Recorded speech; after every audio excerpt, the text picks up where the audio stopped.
Hello student, welcome to my channel Sarman lecturer. आज का ये वीडियो सबसे ज्यादा इंपॉर्टेंट है। 16 फरवरी को आप लोगों का हिंदी का पेपर है और हिंदी के पेपर में आप लोग धुआं करके आओगे, एक भी क्वेश्चन छोड़कर नहीं आओगे। आप लोग भी हिंदी में 95 मार्क्स जरूर लाओगे, 100 में 95 मार्क्स। ठीक है, आपको अपना जो कॉपी का पेज है, ठीक है, कैसे भरना है, बोर्ड एग्जाम में कॉपी कैसे लिखनी है, ठीक है, और आप लोगों को OMR शीट कैसे भरना है बोर्ड एग्जाम में। साथ में मैं आप लोगों को ये एक वायरल पेपर का सॉल्यूशन भी कराऊंगा। ठीक है, ये पूरे वायरल पेपर का ये सॉल्यूशन है। ठीक है, तो आपको बोर्ड एग्जाम में लिखना कैसे, एग्जामिनर कॉपी कैसा चेक करेगा, सब कुछ इस वीडियो में मैं आप लोगों को बताने वाला हूं।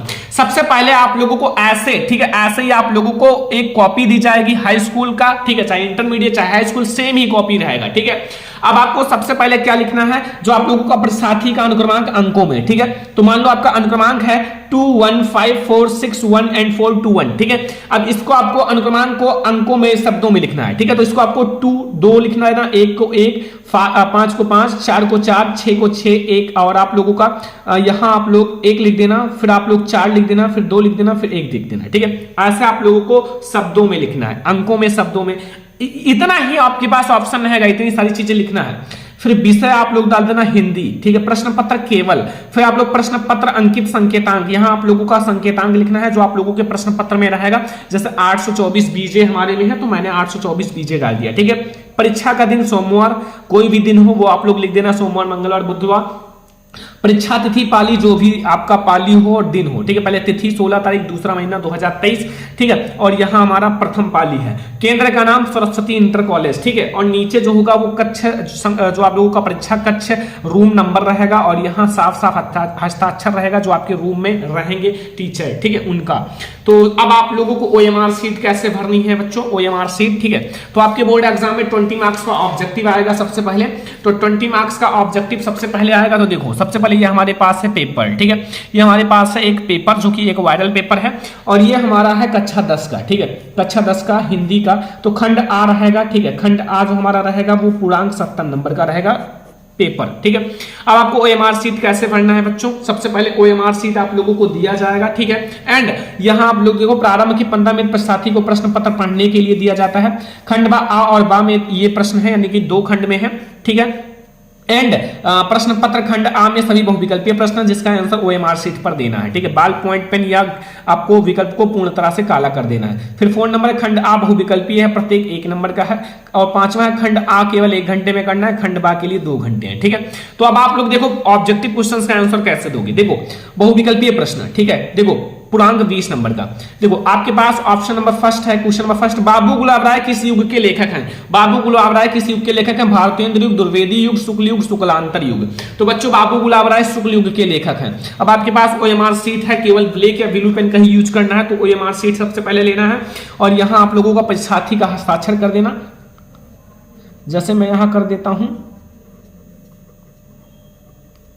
सरवण गोस्वामी। ठीक है, एंड और भी कुछ नहीं करना है, और कक्ष का हस्ताक्षर रहेगा। ये सब आपको भरना पड़ेगा, कोड वगैरह इसमें एग्जांपल के लिए भरा हुआ है। ठीक है, ये आप लोग भर देना। ठीक है, अब आपको पहले प्रश्न का हमारा ऑप्शन नंबर तीसरा सही, यानी कि गा वाला। ठीक है, पहले प्रश्न का गा वाला, तो पहले प्रश्न का हमारा सी, यानी कि गा को आप सी कह सकते हो, एकदम पूरी तरह से काला कर देना, बाहर ना निकले। ठीक है, ये ऐसे ही आप लोगों को करना है। दूसरा क्वेश्चन देखो यहाँ कि चिंतामणि किस विधा की रचना है। चिंतामणि किस विधा की रचना है, निबंध विधा, कविता विधा, नाटक विधा, कहानी विधा।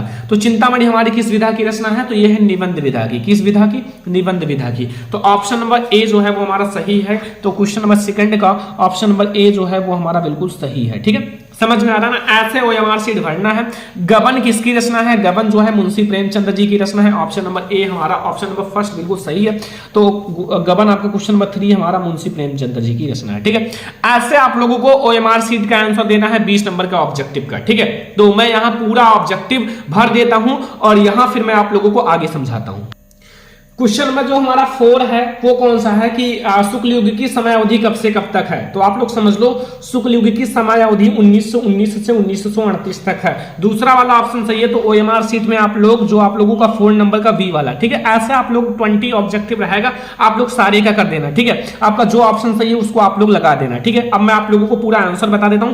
पहला अक्षर और दूसरा अक्षर क्या भरना है, पहला अक्षर और दूसरा अक्षर, जैसे आप लोगों ने यहाँ क्या भरा है V एंड J, तो यहाँ आप लोग भर देना पहला अक्षर और दूसरा अक्षर V एंड J। तो V आप लोगों का ये है और जे आप लोगों का ये है, ठीक है, बस वी एंड जे। अब आप लोग ऐसे 20 का ऑब्जेक्टिव का आंसर दे देना, मैं आप लोगों को सारे का आंसर बता देता हूँ। OMR शीट आपको ऐसे ही भरना है, ध्यान रखना, ठीक है। अब आप लोग चित्रकला में तो आलेखन करना तो आलेखन को काला कर देना, प्रावैधिक करना तो प्रावैधिक को काला कर देना, ठीक है। नीड़ का निर्माण फिर किस विधा की रचना है, तो नीड़ का निर्माण फिर आत्मकथा विधा की रचना है। सारा टिक लगा लो फटाफट से, क्योंकि अब आप लोगों के पास समय कम है। प्रिय प्रवास किस युग की रचना है बच्चों, क्वेश्चन नंबर 6, प्रिय प्रवास किस युग की रचना है, तो प्रिय प्रवास हमारा दुर्वेदी युग की रचना है, ठीक है। OMR शीट में तो मैंने लगा रखा है, आप लोगों को ऐसा लगाना है 6 का ए वाला, 6 का हमारा ए वाला सही है, ठीक है, बिल्कुल काला कर देना है, बाहर नहीं जाना चाहिए। मधुशाला किसकी रचना है, हरिवंश राय बच्चन जी की रचना है, किसकी, हरिवंश राय बच्चन का, सारा टिक लगा लो, ठीक है। और ऑब्जेक्टिव का ऐसे ही आंसर देना है आपको, OMR शीट सेम ऐसे ही दिया जाएगा। भारत भारती किसकी रचना है, तो भारत भारती मैथिली शरण गुप्त जी की रचना है, किसकी है, मैथिली शरण गुप्त जी की। आधुनिक काल कब से कब तक है, तो आधुनिक काल सन 1843 से अब तक है, सन 1843 से अब तक। मतीराम किस युग के कवि हैं, मतीराम किस युग के कवि हैं, तो मतीराम हमारा रीति काल के कवि हैं, किस युग के, रीति काल के। क्वेश्चन नंबर 10 का हमारा डी वाला ऑप्शन चाहिए। ऐसे आपको पूरा ब्लैक कर देना, मैंने बता दिया ना, ऐसे आपको भरना है, ठीक है, ऐसे ही आप लोगों को करना है। फिर अगला देखो क्वेश्चन नंबर 11, हास्य रस का स्थायी भाव क्या है, हास्य रस का स्थायी भाव हास्य है, क्या है, हास्य। सोहत ओढ़े पीठ पटु श्याम सलोने गात मनो नीलमणि शैल पर आपत्ति प्रयोग प्रभात उपयुक्त में कौन सा अलंकार है। इसमें मनो शब्द आ गया ना, इसमें क्या आ गया, मनो शब्द, इसलिए ये हमारा उत्प्रेक्षावाचक शब्द है, इसलिए हमारा उत्प्रेक्षा अलंकार होगा। कौन सा अलंकार होगा, उत्प्रेक्षा अलंकार। रोला छंद में कुल कितने चरण हैं, रोला छंद में कुल कितने चरण हैं, क्वेश्चन हमारा 13 है, तो इसमें कुल 4 चरण होते हैं, कितने चरण, कुल 4 चरण होते हैं, ठीक है, सारा समझ लो, फिर मैं आगे देखता हूं। आकर्षण शब्द में किस उपसर्ग का प्रयोग किया गया, आकर्षण में बड़ा आ का प्रयोग किया गया, ठीक है। 20 ऑब्जेक्टिव रहेंगे। प्रत्यय के कुल कितने भेद होते हैं, प्रत्यय के कुल कितने भेद होते हैं, 2 भेद होते हैं, ठीक है। पीतांबर में कौन सा समास है, बहुब्रीहि समास, ठीक है, सारा तैयार कर लेना। आंसू का हमारा तत्सम होगा अश्रु, ठीक है। ये 20 ऑब्जेक्टिव का OMR शीट पर देना है, जो कि मैंने ऑलरेडी बता दिया कैसे देना है। यणि संधि का संधि रूप है इकोणचि, एंड फ्लश शब्द का विभक्ति एवं वचन है, तो पष्टी विभक्ति एक वचन, पष्टी विभक्ति एक वचन, ठीक है। और आपठत धातु का वचन एवं पुरुष है, तो आपठत धातु का वचन एवं पुरुष होगा प्रथम पुरुष एक वचन, ठीक है। तो ये 20 ऑब्जेक्टिव का आंसर देना है, और इसका आंसर हमें ये OMR शीट पर देना है, जो कि मैंने दे दिया। अब यहां आपको 20 मार्क्स तुरंत मिल जाएगा, ठीक है। इतना समझ में आ गया ना, आपको व्हाइटनर, इरेजर इन सब का प्रयोग नहीं करना है, आपको साफ सुथरा आंसर देना है। और अगर एक बार ये गलत हो गया तो दूसरी बार आपको उसको सही नहीं करना है कि उसको ऐसे ना से ऐसे करके फिर सही कर दो, नहीं, ऐसा नहीं करना, वरना आपका वो फेल भी हो सकते हो और ये आपका प्रोसेसिंग में रह सकता है, पेंडिंग में, जो कि बहुत ज्यादा खतरनाक हो सकता है, ठीक है। अब देखो आगे का प्रोसेस आप लोगों को क्या करना है। अब आता है हमारा खंड बा, ठीक है, 50 अंक का रहेगा खंड बा, जो कि रहेगा वर्णात्मक प्रश्न खंड बा हमारा 6 मार्क्स का, ठीक है। या कोई बात नहीं है कि एक ही स्वभाव और रुचि में लोगों में मित्रता हो सकती है, समाज में अभिन्नता देखकर ये लोग एक दूसरे को आकर्षित होते हैं। जो गुण हमें नहीं है, हम चाहते हैं कि कोई ऐसा मित्र मिले जिसमें वो गुण हो। चिंताशूल मनुष्य प्रफुल्ल का चित्त और ध्यान साथ ढूंढता है निर्बल बलि का और धीर उत्साही का। उच्च आकांक्षा वाला चंद्रगुप्त युक्त उपाय के लिए चाणक्य का मुंह ताकता था तथा नीति विरसाद अकबर बहलाने के लिए बीरबल का मुंह ताकता था। इसमें पहला प्रश्न उपयुक्त में गद्यांश का संदर्भ लिखो, फिर गद्यांश का रेखांकित उसका व्याख्या करो। फिर आप लोगों से पूछ रहा है कि लेखक के अनुसार समाज में विभिन्नता देखकर लोग एक दूसरे को आकर्षित क्यों होते हैं, अथवा आप लोग ये कर सकते हो, हे भगवान तब के लिए विपद के लिए इतना आयोजन, परम पिता की इच्छा के विरुद्ध इतना साहस, पिताजी क्या भीख नहीं मिलेगी, क्या हिंदू भूपृष्ठ पर जीवित नहीं बचा रह जाएगा जो ब्राह्मण को 2 मुट्ठी अन्न दे सके, यह असंभव है, फेर दीजिए पिताजी में कांप रही इनकी चमक हमें अंधा बना रही है। उपयुक्त गद्यांश का संदर्भ लिखो, रेखांकित अंश की व्याख्या कीजिए और ममता द्वारा ईश्वर का कौन सा कार्य विरुद्ध बताया गया। ये 2 मार्क्स के हैं, 6 मार्क्स मिलेगा। अब कैसे लिखना है कि आपको 6 में 6 मार्क्स मिल जाए, ठीक है। देखो एग्जामिनर जो होता है वो क्या देखता है, आपका ये देखो, सबसे पहले प्रश्न उत्तर संख्या देखा, ठीक है, संदर्भ में देखा कि हमारा ये लेखक और कवि का नाम अच्छे से ब्लैक से है, एंड रेखांकित अंश की व्याख्या देखा, अंडरलाइन है अच्छे से, और रेखांकित अंश की व्याख्या कर दिया, ठीक है। यहाँ आप लोगों का एक क्वेश्चन देखेगा, नीचे आप लोग रोल नंबर लिख देना, आपको एग्जाम में 6 में 6 नंबर देकर जाएगा, 1 नंबर नहीं काटेगा। क्योंकि ये होता है आप लोगों का सबसे पहले देखता है कि कितने अच्छे से इसने लिखा है, क्वालिटी दिखता है। ठीक है, 6 नंबर मिल जाएगा तुरंत। खंड बा है, प्रश्नोत्तर संख्या फर्स्ट डाला है, हे भगवान, अब देखो dot dot dot dot dot अंधा अंधा बना रही है। फिर इसका हमें संदर्भ लिखना था, तो संदर्भ देखो, प्रस्तुत गद्यावतरण हमारी पाठ्य पुस्तक हिंदी के गद्य खंड में संकलित ममता नामक पाठ से लिया गया, जिसके लेखक जयशंकर प्रसाद जी हैं। ठीक है, इसके लेखक जयशंकर प्रसाद जी हैं। ठीक है, एंड रेखांकित अंश की व्याख्या, लेखक जयशंकर प्रसाद का कहना है कि जब ममता के सोने के आभूषणों से भरा हुआ थाल देखा, तब वह आश्चर्य से अपने पिता से कहती हैं कि आप विपत्तियों के लिए इतने आयोजन या संग्रह क्यों कर रहे, इतना धन का, भगवान की इच्छा के विरुद्ध आप इतना बड़ा दुस्साहस किया है। पिताजी, क्या कोई हिंदू भूपृष्ठ पर जीवित नहीं बचा रह जाएगा जो ब्राह्मण को 2 मुट्ठी अन्न दे सके?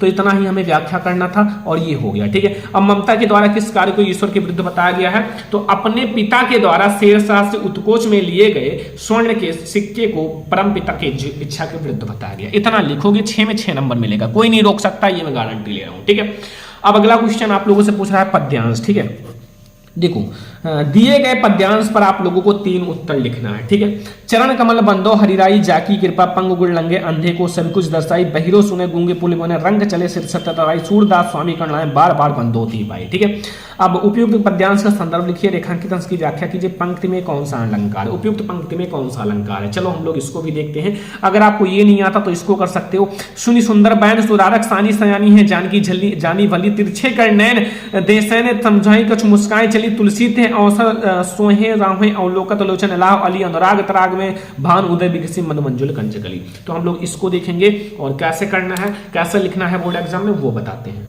देखो संदर्भ लिखना है, यह पद हमारी श्री सूरदास द्वारा रचित सूरदास नामक ग्रंथ से हमारी पाठ्य पुस्तक हिंदी के काव्य खंड में संकलित पद नामक पाठ से लिया गया। ठीक है, ये तो सूरदास जी का है क्योंकि इसमें सीधा सूरदास जी लिखा हुआ है, तो ये हो गया 2 मार्क्स का। ठीक है, रेखांकित अंश की व्याख्या लेकिन 2 ही लाइन का करना है। तो देखो प्रसंग डाला है, इस पद में भक्ति कवि सूरदास जी ने श्री कृष्ण की महिमा का वर्णन उनके चरणों की वंदना के लिए किया है।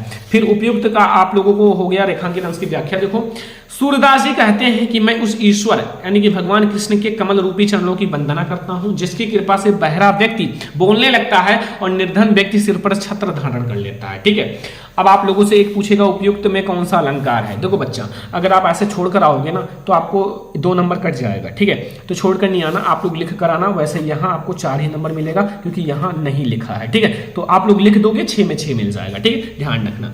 तो ये हमारा हो गया बच्चों आपका संदर्भ, आपका गद्यांश और पद्यांश। ठीक है, ध्यान रखना, छोड़कर आओगे क्वेश्चन तो तुरंत नंबर कट ही जाएगा, ये तो पता है। अगला देखो संस्कृत गद्यांश में किसी का आप लोगों को संदर्भ प्रसंग व्याख्या हिंदी में अनुवाद 5 नंबर का।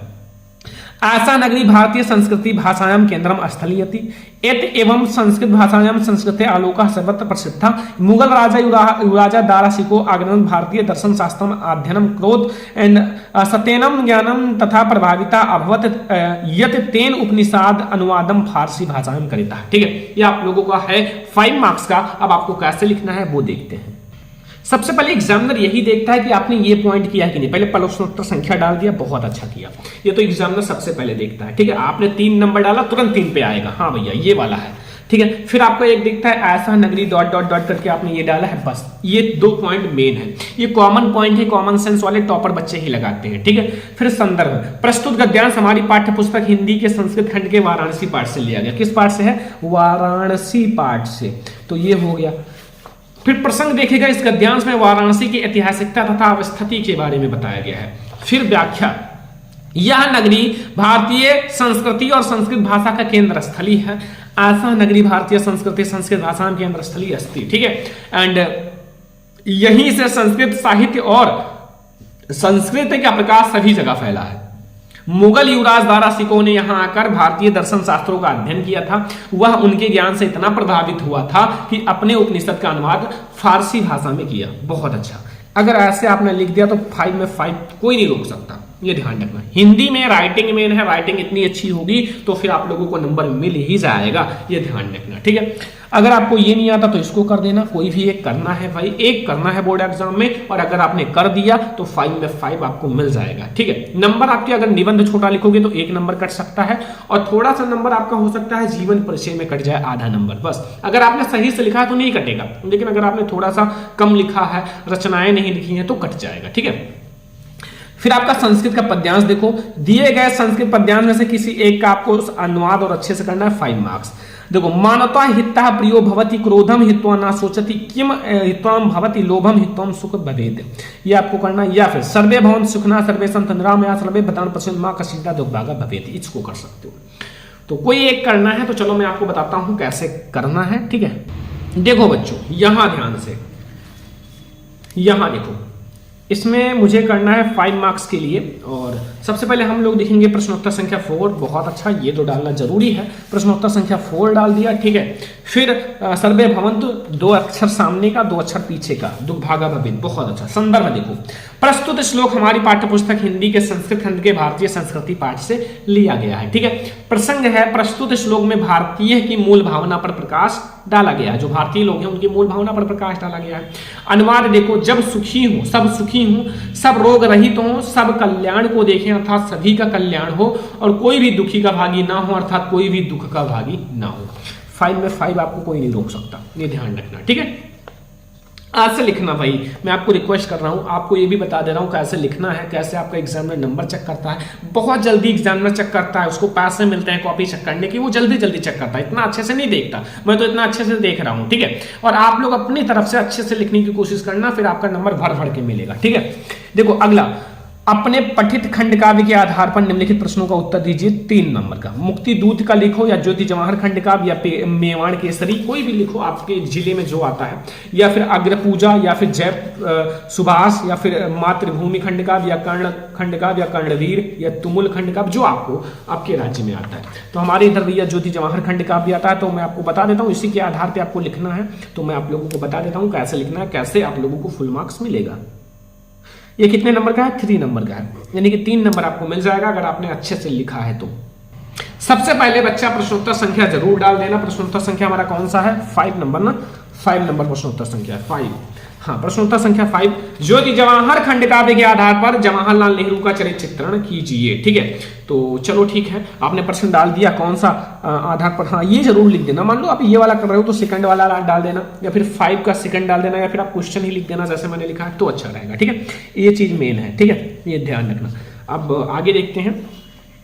देखो, सबसे पहले बताया गया है कि श्री देवी प्रसाद राही द्वारा रचित ज्योति जवाहर खंड काव्य के आधार पर नायक पंडित जवाहरलाल नेहरू हैं, और कवि ने उन्हें संगम का राजा कहा है। और यहाँ भारत की सांस्कृतिक, राजनीतिक, आर्थिक एवं साहित्यिक, धार्मिक और ऐतिहासिकता विशेषताओं में समाहित करके जवाहरलाल नेहरू ने व्यक्तित्व में निम्नलिखित विशेषताओं को देखा है, ठीक है। अलौकिक पुरुष, कवि ने जवाहरलाल नेहरू को अलौकिक पुरुष कहा है। विधाता ने अपने रचना और कौशल से सूर्य से तेज, चंद्रमा से सुघरता, हिमालय से स्वाभिमान और सागर से गंभीरता, वायु से गति का निर्माण किया है, व्यक्ति का निर्माण किया। गांधी जी से प्रभावित, जवाहरलाल नेहरू जो है महात्मा गांधी जी के सच्चे अनुयायी थे, और उन्हें गांधी जी से सत्य, अहिंसा, उदारता, मानव प्रेम, करुणा का आशीर्वाद प्राप्त हुआ। अभी देखते हैं और है या नहीं है, ठीक है। देखो, अभी है समन्वयकारी लोकनायक। ज्योति जवाहर जो है खंड काव्य में उनके विराट व्यक्तित्व में भारत के संपूर्ण धर्म, संस्कृति, दर्शन, कला, साहित्य और राजनीति के उन सभी रूपों का अपूर्ण संगम है। दृढ़ संकल्प या दृढ़ पुरुष नायक जवाहरलाल नेहरू में कठिनाइयों में धैर्य धारण करने की क्षमता है, अद्भुत क्षमता है। कांटों की नोकों पर खिलना मेरे जीवन की शैली है, मेरी दिनचर्या पर्वत से लेकर जंगल तक फैली है। बहुत अच्छा, बहुत अच्छा। ये थोड़ा सा डाल दिया है बढ़िया सा लाइन, तो अच्छा लग रहा है, ठीक है। गौरवमय अतीत के वास्तविक अधिकारी, प्रस्तुत खंड काव्य के में जवाहरलाल नेहरू के गौरव के सच्चे अधिकारी के रूप में चित्रित किया गया। देखो 3 नंबर का है, थोड़ा सा छोटा लिखा है, ठीक है। थोड़ा सा और अगर लिख देते 2-4 लाइन तो अच्छा रहता। तो मैं थोड़ा सा आधा नंबर कट कर रहा हूं, ठीक है। 1.5 नंबर यानी कि 2.5 नंबर मिल रहा है, आधा नंबर कट हो गया, ठीक है। ऐसे कट हो जाता है, ये ध्यान रखना। राइटिंग थोड़ी सी और लॉन्ग लिखते तो ज्यादा अच्छा रहता। 1-2 हेडिंग और डिस्कस करते थे, ठीक है। 3 नंबर काफी इंपॉर्टेंट होता है। ये हो गया। अब देखो बच्चों, यहां जाओ, यहां प्रश्न नंबर 6, दिए गए लेखकों में से किसी एक का जीवन परिचय लिखिए। डॉक्टर राजेंद्र प्रसाद, जयशंकर प्रसाद, आचार्य रामचंद्र शुक्ल, 5 नंबर का है, ठीक है। तो ये भी मैं आपको दिखाता हूं कैसे लिखना है, ठीक है। चलो, हमारा क्वेश्चन नंबर ये 6 है। प्रश्नोत्तर संख्या कौन सा है? 6 है ना। तो प्रश्नोत्तर संख्या 6 का का और खा। का में आपका आता है लेखक का जीवन परिचय, और खा में आपका आता है कवि का जीवन परिचय। मतलब 5 + 5 = 10 मार्क्स, ठीक है। चलो देखते हैं। ये हमारा कौन सा? 6 का का है, ठीक है। बहुत अच्छा, प्रश्नोत्तर संख्या तो डाल दिया, अच्छा किया।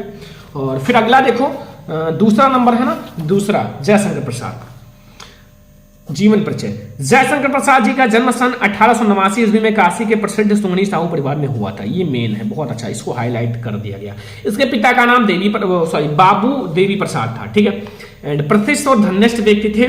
इनकी प्रारंभिक शिक्षा घर पर हुई। जो जयशंकर प्रसाद जी हैं, इनकी प्रारंभिक शिक्षा घर पर हुई थी तथा स्वाध्याय से ही इन्होंने अंग्रेजी, उर्दू, संस्कृत, फारसी आदि का श्रेष्ठ ज्ञान प्राप्त किया और साथ ही वेद, पुराण, इतिहास, दर्शन आदि का भी गहन अध्ययन किया।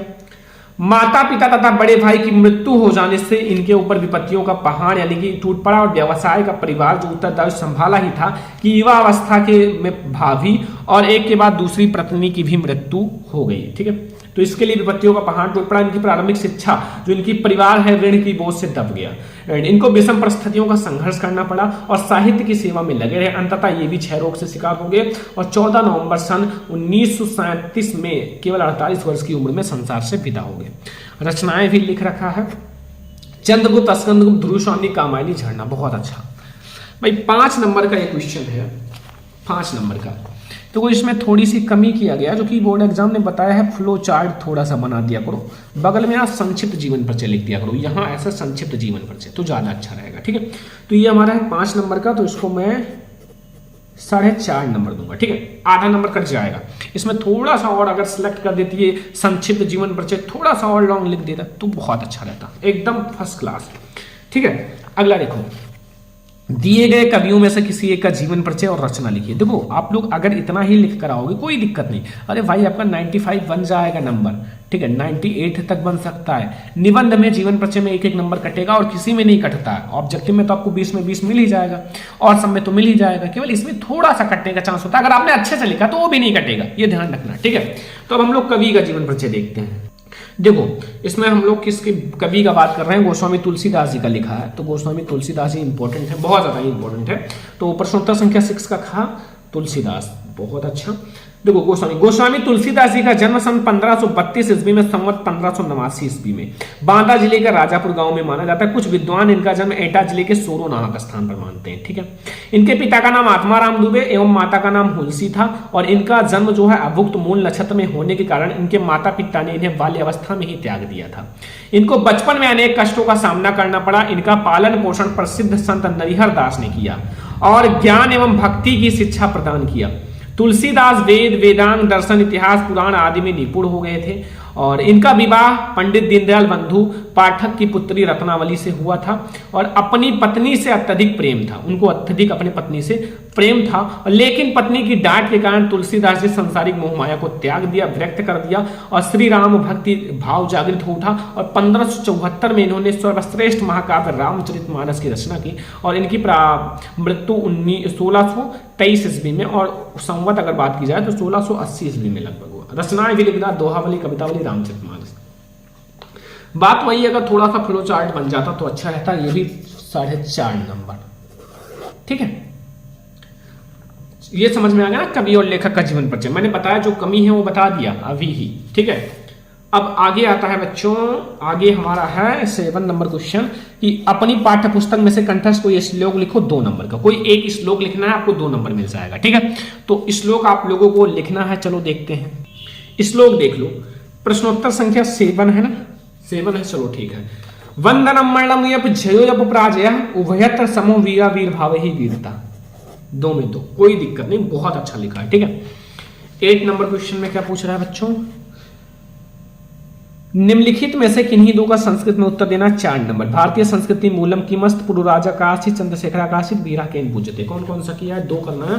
भारतीय संस्कृति मूलम किमस्ति, तो भारतीय संस्कृति मूलम किमस्त विश्व श्रेष्ठ ईश्वरा है कि भारतीय संस्कृति मूलम अस्ति, बहुत सही। 2 नंबर, देखो 2-2 नंबर का है बच्चों, 4 नंबर मिलेगा, 2-2 नंबर। वीरा केन पूजते, थोड़ा सा गलती कर दी ना, कटपीट ना करना तो ज्यादा अच्छा रहेगा। वीरा वीरण पूजते, ठीक है, काटपीट मत करना यार, बोर्ड एग्जाम में काटपीट बिल्कुल मत करना वरना दिक्कत हो जाएगा।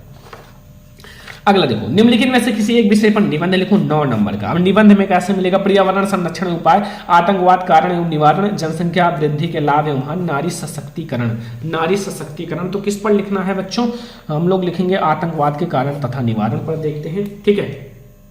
तो ये हमारा आता है प्रश्नोत्तर संख्या 9 में। तो निबंध हमारा प्रश्नोत्तर संख्या 9 पर आता है, 9 नंबर का रहता भी है, तो प्रश्नोत्तर संख्या 9 दूसरा नंबर है ना। हाँ, ये सब ध्यान रखना, दूसरे नंबर पे है तो दूसरा वाला लिखना, आतंकवाद का कारण तथा समाधान।